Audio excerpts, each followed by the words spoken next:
Have you ever wondered whether the Buddha, amidst his majestic teachings and legendary journeys, ever had someone who stayed by his side, not just as a disciple, but as a friend, a shadow, a soul companion? Have you ever asked yourself who stood beside the Buddha, not with fame or power, but with silent loyalty? Welcome back to our channel, dear friends. Today, we are going to explore one of the most beautiful, heartfelt stories in the entire Buddhist tradition, the story of Siddhartha Gautama and Ananda, two men who were not just cousins, but who shared a connection that transcended teachings, rituals, and even time itself. This is the story of sacred companionship, of the tender presence behind the enlightened one, a presence that quietly held the space for the teachings to unfold. This isn't just a tale of a teacher and his disciple. It's a journey into the meaning of love without attachment, service without ego, and presence without expectation. Ananda, whose name means bliss, was born into the royal family of the Shakyas, just like the Buddha.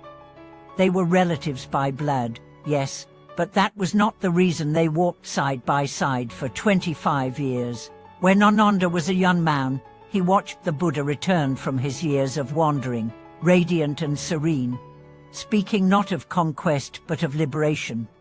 Ananda felt drawn not to the power of the Buddha, but to the depth of his peace. When the Buddha agreed to accept an attendant, many great monks offered themselves: Kaswayapa with his austere strength, Sariputta with his unmatched wisdom, Moggallala with his supernatural abilities. But the Buddha smiled and waited. Then Ananda came forward and made a simple vow: I will serve you without seeking reward. I will not ask for teachings that others do not receive. I will not take your robes or your bowl. Ask only to be allowed to walk by your side. The Buddha accepted. And so began a companionship unlike any other. Ananda became the Buddha's constant presence, ranging his seat, preparing his meals, shielding him in storms, fanning him in heat, waking with him, walking with him. But beyond these physical services, Ananda offered something even deeper: understanding. He didn't just hear the Buddha's words.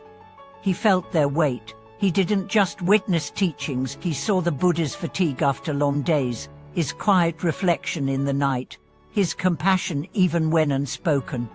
In this quiet companionship, Ananda never claimed to be a great master. He did not seek to shine. He became the mirror in which the Buddha's humanity could reflect, and the Buddha, in turn, trusted Ananda in ways few could comprehend. There is a story: one night, the Buddha fell ill, his body weakened by age. As others panicked, Ananda stayed calm.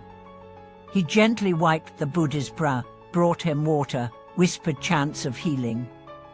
The Buddha opened his eyes and said, Ananda, your presence is a balm to my body. You are not merely my attendant, you are my companion in the Dharma.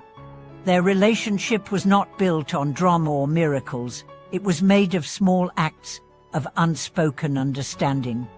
When the Buddha traveled from village to village, it was Ananda who reminded him, let us not forget the poor in this region. When women requested to join the Sangha, and others hesitated, it was Ananda who stood firm and said, they too seek liberation. The Buddha listened, and thus the Order of Nuns was born. It was Ananda's compassion, his voice, that opened gates once thought closed. But devotion is not without sorrow. As the Buddha approached his final days, he told his disciples, be a lamp unto yourselves. Take refuge in the Dharma. He lay beneath the twin sal trees, serene and unfaken. Courtesan men gathered, tears in their eyes. But where was Ananda? He stood outside the grove, weeping.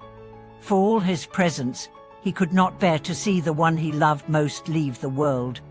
He didn't cry because he was lost. He cried because he remembered every day, every whisper, every glance, every step on the dusty road. He had walked not behind the Buddha, but beside him. The Buddha sent a monk to call him. When Ananda entered, the Buddha looked at him, not with grandeur, but with tenderness. "Ananda," he said, "you have served me with unwavering love. You brought me no burden. You offered me ease. If anyone deserves to be remembered as part of my journey, it is you." The Buddha passed away soon after, and Ananda, he was left with an ocean of memories. Not memories of greatness, but of simple meals shared, of nights in silence, of endless footsteps echoing through the wards. But something troubled him. He had not yet attained enlightenment. And yet, the Buddha had said, "Take refuge in the Dharma." So Ananda did. He withdrew, meditated deeply, and at last, with no fireworks, no grand vision, he reached what he had always carried with it, the truth that love without clinging, presence without pride, and service without self were all the Dharma itself. He became an arahant. Later, when the Buddhist teachings were gathered for the first time, it was Ananda who stood before the monks. He did not speak with authority. He said simply, "Thus have I heard." And so the sutras began, not with dogma, not with pride, but with listening, because Ananda was not the one who taught the Dharma. He was the one who heard it fully, who made space for it. And in doing so, he preserved it for us. What can we learn from this? That sometimes the greatest strength is quiet service, that true devotion does not need spotlight, that you can change the world simply by being fully present for someone who is changing the world. Ananda didn't lead armies. He didn't have supernatural powers, but he held the Buddha's cup. He reminded him of kindness. He offered silence when it was needed most. And in that, he became one of the most beloved figures in all of Buddhism. So ask yourself, are you walking beside someone right now, unnoticed? Are you the one who listens, who supports, who remembers? Then know this: your role is sacred. Your presence is a teaching. And maybe, just maybe, that's enough. If this story touched you, tell us, who is your Ananda? Who have you walked beside? Or who has walked quietly beside you? Let us honor them in the comments below. Let us remember those who served not with glory, but with love. And if this story gave you a moment of stillness, please like, share, and subscribe. Help us share the light of these ancient stories with others. Thank you for watching this video. May you find, in your path, companions as true as Ananda, and love as silent and powerful as the Dharma itself.